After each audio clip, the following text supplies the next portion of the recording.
último Justiça Legal deste ano, confira como foi a exposição sobre a Guerra do Contestado no Museu do Judiciário Catarinense.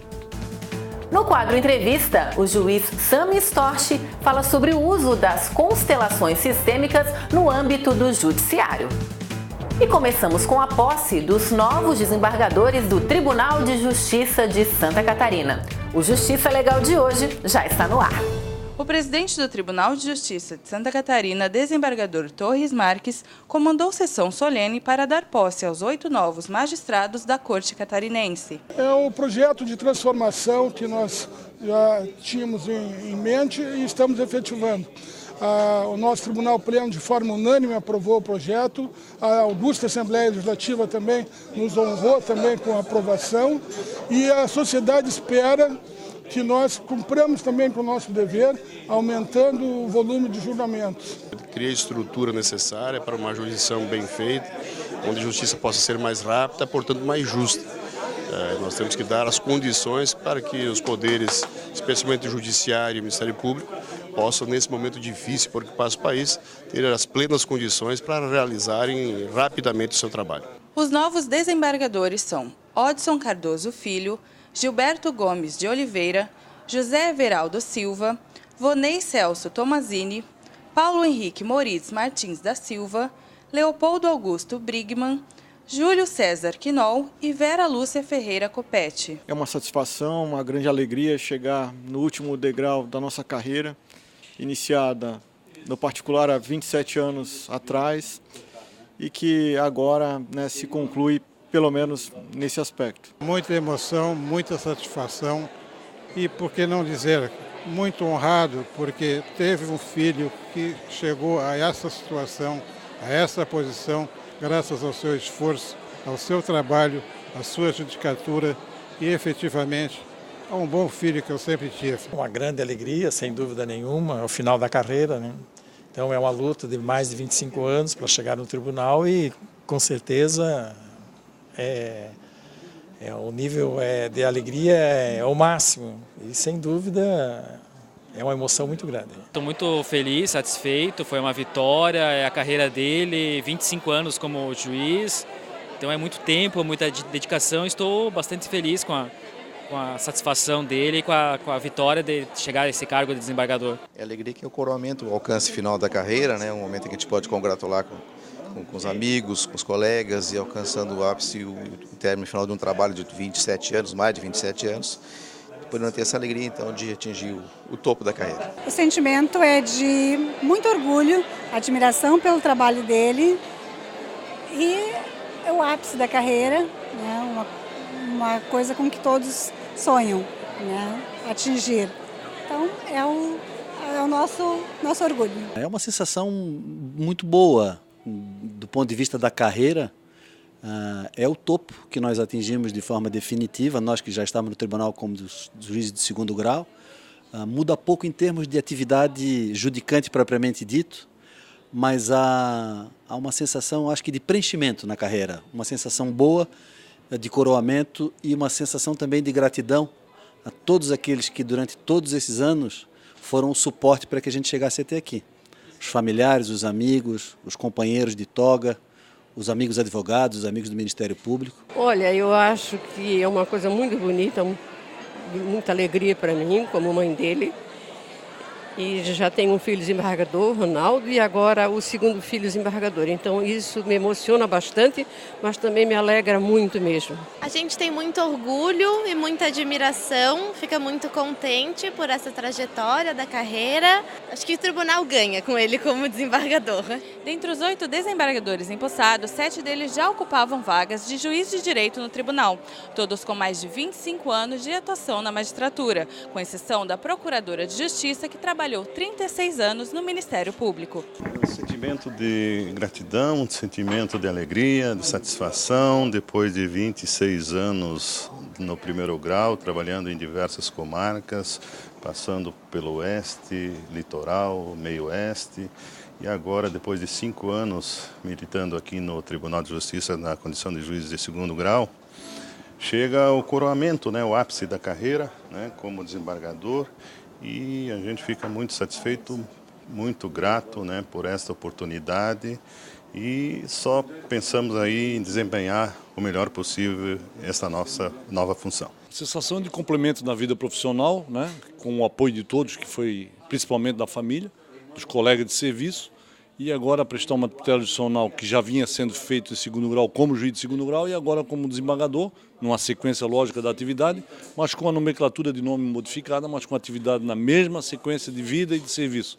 É o coroamento da nossa carreira. É uma satisfação enorme, é uma realização, é um sonho que se concretizou. É uma carreira coroada de êxito porque eu cheguei onde eu queria desde o início. A ajuda da minha família, dos meus funcionários, eu agradeço a todos eles, mas é uma imensa satisfação. Olha, um sentimento de muita honra, né, por ter tido essa oportunidade de vir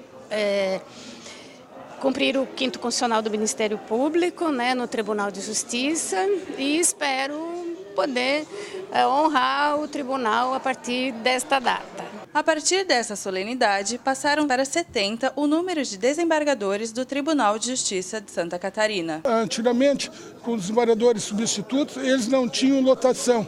Então, eles estavam sempre atendendo uma Câmara, atendendo outra Câmara, então não tinham os seus processos. Agora, como eles têm um acervo próprio, eles poderão dar o andamento melhor aos processos, fazendo uma gestão de gabinete e gestão também junto aos processos que atendem a comunidade. O nosso interesse é atender a comunidade.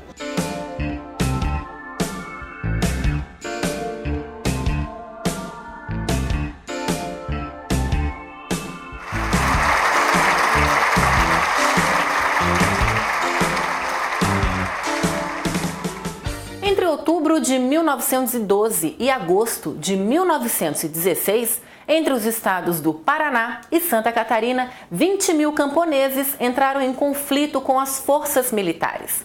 A Guerra do Contestado foi um marco para o sul do país e a sua história está sendo relembrada no Museu do Judiciário Catarinense. Confira. O Museu do Judiciário, localizado na sede do Tribunal de Justiça de Santa Catarina, recebe a exposição A Máquina, a Terra, a Luta, 100 anos do fim da Guerra do Contestado, que ocorreu entre 1912 e 1916 entre os estados do Paraná e de Santa Catarina. A Guerra do Contestado foi uma das maiores guerras civis, né, que já foi enfrentada no Brasil no período republicano, né? Ela se arrastou praticamente de 1912 até 1916, quando foi finalmente assinado o Tratado, né, de Limites dos Estados de Santa Catarina e do Paraná. Foi um conflito que teve várias causas, né? A construção da estrada de ferro São Paulo-Rio Grande, com a desapropriação de terras dos dois lados da linha férrea, que desalojou diversas famílias que já moravam na região. A própria questão dos limites entre os estados, que estava indefinida, né? Então, a jurisdição de Santa Catarina e do Paraná, por vezes, ficava nebulosa, existiam conflitos entre os dois estados a respeito de quem era o território de quem, e coincidiu com um surto messiânico na região, né? Pela volta da monarquia também, que acabou gerando, então, uma aglomeração de pessoas em torno do monge José Maria, que veio a falecer, né, no combate do Irani, em 1912, e que desencadeou toda essa revolta que se arrastou aí durante pelo menos 4 anos e que causou mais de 10 mil mortes. A exposição foi inspirada no clássico livro Os Sertões, de Euclides da Cunha, e conta com recursos da literatura, filmes e documentários, objetos e processos relacionados ao conflito, além de fotografias de Claro Jansson, cedidas pela historiadora Rosa Maria Tesser. O Claro foi o fotógrafo que fotografou a Guerra do Contestado, ao vivo e a cores, como se diz, né? Ele acompanhou os redutos, o deslocamento das tropas, o reduto dos rebeldes, dos caboclos. Então ele teve assim envolvido diretamente com os dois lados, embora que ele não defendeu um e nem o outro. Ele tinha um olhar diferente. Ele teve um olhar para a história, né? Para o fato acontecido. Um acervo desse que estava escondido. Eu tive a felicidade de me encontrar com a filha mais nova dele, que ela ainda vive em Sorocaba, no estado de São Paulo, e pude escrever o livro e ter esse acervo para abrir para Santa Catarina, porque não é para eu ter esse acervo e ficar lá em casa guardado, é para abrir, ó. Quantas pessoas que podem olhar e ver quem foi, claro, Gustavo Jansson. Assim como a obra de Euclides da Cunha é dividida em 3 partes, a exposição aborda a máquina, dando destaque ao trem como início dos novos tempos, a terra com fotografias e documentos sobre o território da guerra e a luta, que apresenta parte dos conflitos, armas usadas e histórias de pessoas que defenderam suas convicções. A gente procurou trazer para a exposição aqui do Tribunal de Justiça, né, um acervo tanto documental, que já estava de posse do Poder Judiciário catarinense, né, como também fotografias, né, da época do conflito, imagens do arquivo histórico do Exército, né, do álbum da campanha do contestado, e também procuramos trazer armas que foram empregadas no conflito, cedidas pelo Museu Major Lara Ribas, da Polícia Militar, e também aquele canhão que está na entrada do tribunal, que foi também gentilmente emprestado pelo Exército Brasileiro, pelo comando da 14ª Brigada de Infantaria Motorizada. Por que dessa exposição aqui no Museu do Judiciário Catarinense? Quase todas as contendas que existiram na Guerra do Contestado, elas foram resolvidas no Poder Judiciário. Então nós temos uma grande quantidade de processos judiciais que tramitaram aqui no Judiciário Catarinense, tanto nas comarcas do interior, como Lages, Curitibanos, Campos Novos, e algumas que foram apeladas ao Tribunal de Justiça de Santa Catarina e foram resolvidas aqui. Durante o evento, foi lançado o livro Em Meio a Leis e Pessoas, 125 anos de História do Tribunal de Justiça de Santa Catarina, de autoria do servidor e historiador Adelson André Brigman. Primeiramente, o livro trata dos 125 anos de existência do Tribunal de Justiça de Santa Catarina, porém vai um pouco além. Ele trata da atuação da justiça no estado de Santa Catarina. O livro recua a história da atuação da justiça ao período colonial brasileiro, ou seja, lá pelos idos do século XVI em diante. O livro está dividido em 2 partes. Uma, antes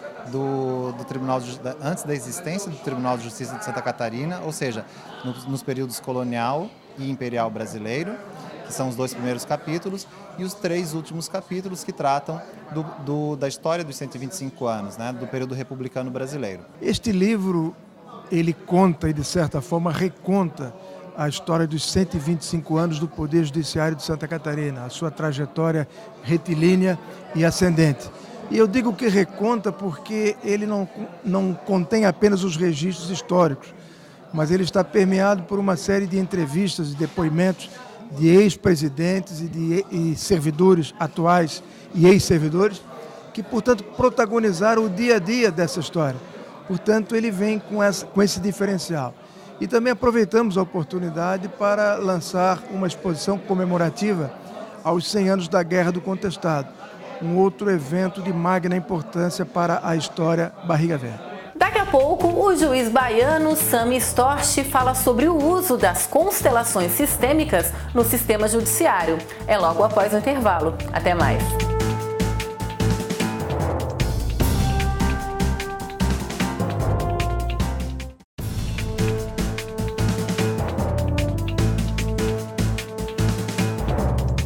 O Brasil é o primeiro país do mundo a utilizar as constelações sistêmicas no judiciário para facilitar as conciliações e a resolução de conflitos em diversas áreas. Isso aconteceu por uma iniciativa pioneira do juiz Sami Storch, do Tribunal de Justiça da Bahia, que é o meu entrevistado de hoje.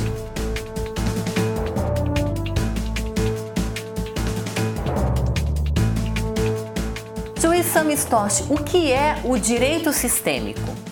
É a aplicação ao direito das leis sistêmicas que regem as relações humanas.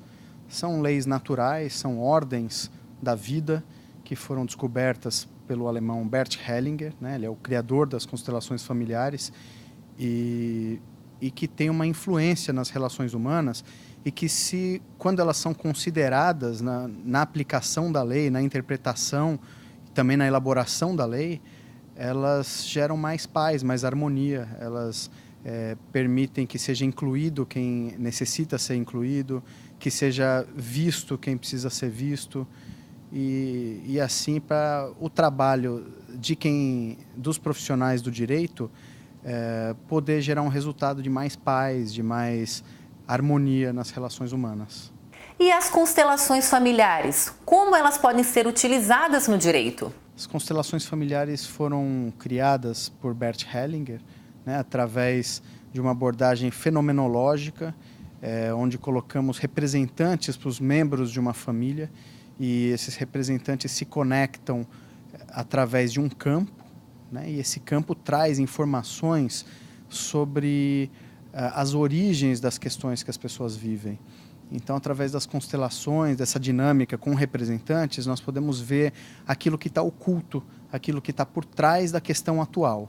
Então, uma disputa, um conflito, um trauma atual pode nos remeter a fatos do passado que justificam essas atitudes, que justificam a dificuldade, que justificam, explicam, né, uma violência, um relacionamento que não seja, que não flua com harmonia. Então a constelação traz à luz essas dinâmicas ocultas e permite que nós olhemos para o que precisa ser visto e para que o amor flua com mais harmonia e as pessoas possam se olhar nos olhos e possam se entender melhor, entender que a atitude de cada uma não é simplesmente movida por uma intenção pessoal, mas vem de longe, vem de vínculos ancestrais que faz com que as pessoas repitam alguns padrões. Então a constelação mostra com clareza que padrão é esse que está sendo repetido, permite que as pessoas acolham dentro de si esse padrão e assim possam se libertar também. E em quais situações o direito sistêmico pode ser utilizado? É somente na mediação e na conciliação? Não, é uma visão que pode ter uma influência no trabalho de cada profissional. Então, desde o atendimento de um advogado para compreender melhor o cliente, um advogado, um procurador, ou um psicólogo que acompanha o cliente, até um juiz para se posicionar em determinada situação. O direito sistêmico ele influencia também na postura de um operador do direito, tanto perante o seu cliente, quanto perante a outra parte, quanto no momento de um julgamento, de um promotor olhar para uma questão para dar um parecer. O direito sistêmico permite uma postura mais isenta e mais compreensiva, no sentido de compreender mesmo todos os elementos que estão presentes numa determinada questão e que vai muito além dos autos processuais, que são só a ponta de um iceberg. O senhor trabalha também com o direito sistêmico no caso de adolescentes infratores. Como essas constelações podem ser aplicadas nesses casos? Existem algumas formas, né? Cada um... eu tenho feito algumas experiências nessa área, convidando os adolescentes, autores de atos infracionais, junto com seus familiares e também junto com as vítimas, para vivências de constelação. Isso quando eu atuei na Vara de Infância e Juventude. E o resultado foi muito interessante. Na pesquisa que nós fizemos, de 21 famílias, de 21 casos de adolescentes, 18 não reincidiram após um ano. Então é uma marca muito expressiva, muito superior a outras pesquisas que já foram feitas de reincidência. Porque, de modo geral, a gente observa que as medidas socioeducativas nem sempre cumprem a sua finalidade. O índice de reincidência é muito alto. E dos adolescentes que participaram das vivências, poucos reincidiram. E as próprias famílias relataram uma melhora muito importante, assim, de retomada do vínculo com os estudos, do adolescente começar a trabalhar, se reaproximar da família. Então, trabalhar com adolescentes com essa visão é algo que pode poupar o Estado de muito trabalho mais para frente, né? Um trabalho muito importante vem sendo feito nas escolas também, com a pedagogia sistêmica. Então, isso chegou no Brasil há pouco tempo, né? Tá para começar, já tem informações de pedagogia sistêmica no Brasil. Então, trabalhando com crianças e com adolescentes, nós estamos trabalhando com o futuro. Bert Hellinger, criador da técnica conhecida como constelações familiares, começou a trabalhar com casais e famílias e percebeu que estava utilizando leis arcaicas, as quais deu o nome de ordens do amor. O que isso significa? É exatamente essa ordem que se aplica nos sistemas, independentemente da vontade ou do conhecimento das pessoas. Essa lei do pertencimento, por exemplo. Se alguém é excluído de uma família, essa exclusão causa um transtorno na família. Então, aquilo que era visto como uma solução, a exclusão de alguém que cometeu um crime, por exemplo, seu pai essa pessoa não é boa porque ela cometeu um crime, ela é uma pessoa má. Então vamos excluí-lo, você agora está numa família boa. Isso era visto como uma solução. E hoje, através das constelações, pelas descobertas do Bert, nós sabemos que isso não é uma solução, porque aquela exclusão gera um transtorno. Os filhos, eles tentam honrar aquele que foi excluído da sua família. Aquele que foi excluído, ele tem um lugar. Esse lugar precisa ser visto e reconhecido, para que a pessoa não permaneça vinculada de uma forma doentia, de uma forma inconsciente. Então isso é uma lei, é uma ordem do amor. Ninguém pode ser excluído. Então quando a gente olha com direito sistêmico, nós procuramos devolver o lugar para os pais, principalmente, para que os filhos possam ser livres. Porque enquanto os pais forem excluídos, os filhos vão ficar olhando para o passado, buscando internamente, inconscientemente, aquele que foi excluído. E como é que o filho vai fazer para dar um lugar para o que foi excluído? Ele repete o padrão negativo. Então ele vai ser violento como o pai foi, ele vai ser criminoso como o pai foi, ele vai ter dificuldades de relacionamento como o pai e a mãe tiveram, a filha vai rejeitar os homens, assim como a mãe que sofreu pela opressão no passado, a mãe, a avó, a bisavó. Então nós precisamos dar um lugar para todos esses antepassados para que a pessoa possa ser ela mesma. E aí tenha muito mais facilidade ao olhar para uma outra pessoa, se relacionar com ela, de indivíduo para indivíduo.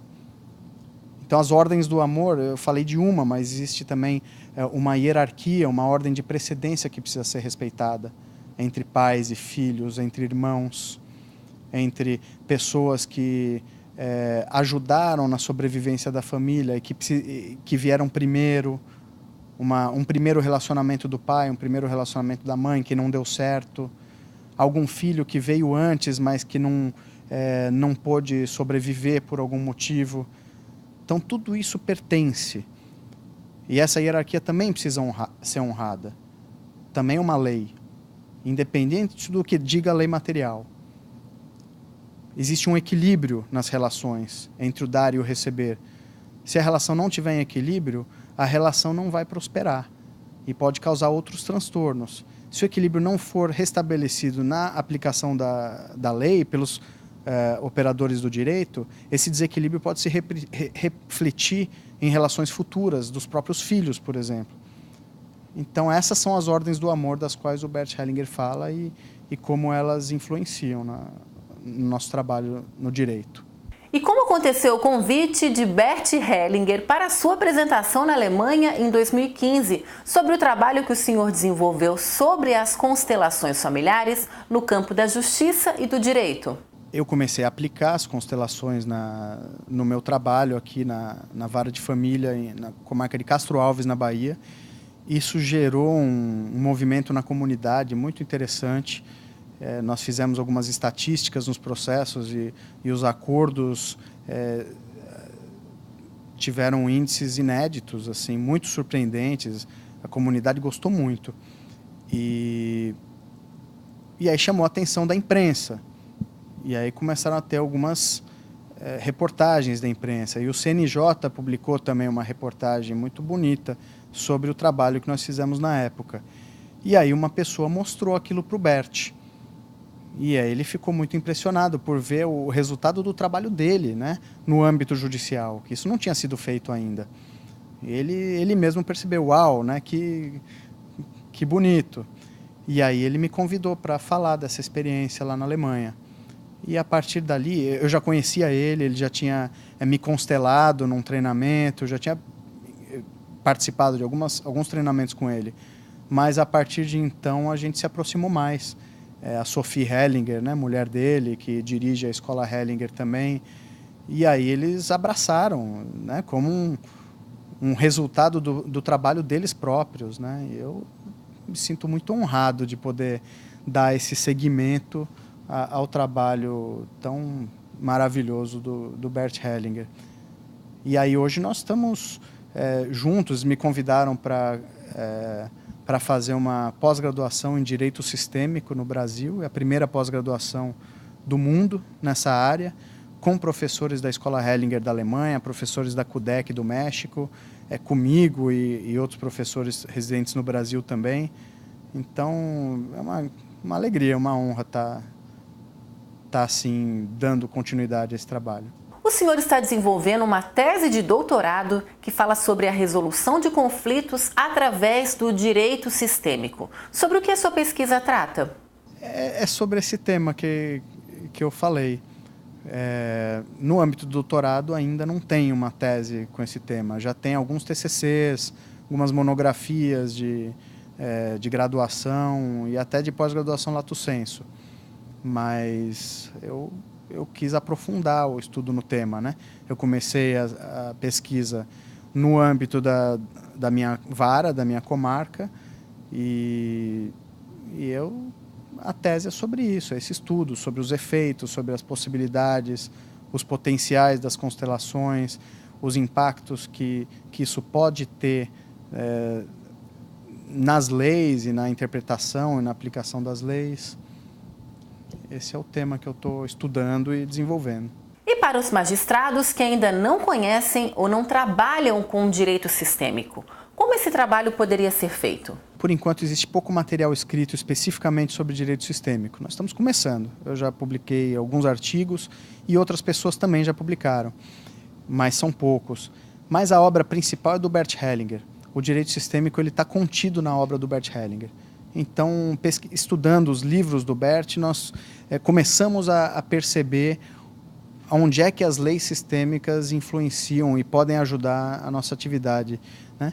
Mas é um trabalho muito vivencial. Então, o que eu recomendo é que as pessoas participem de vivências de constelação, né? Começando com casos pessoais, para não deixarmos que os próprios emaranhamentos pessoais influenciem na hora de lidar com os emaranhamentos de outras pessoas.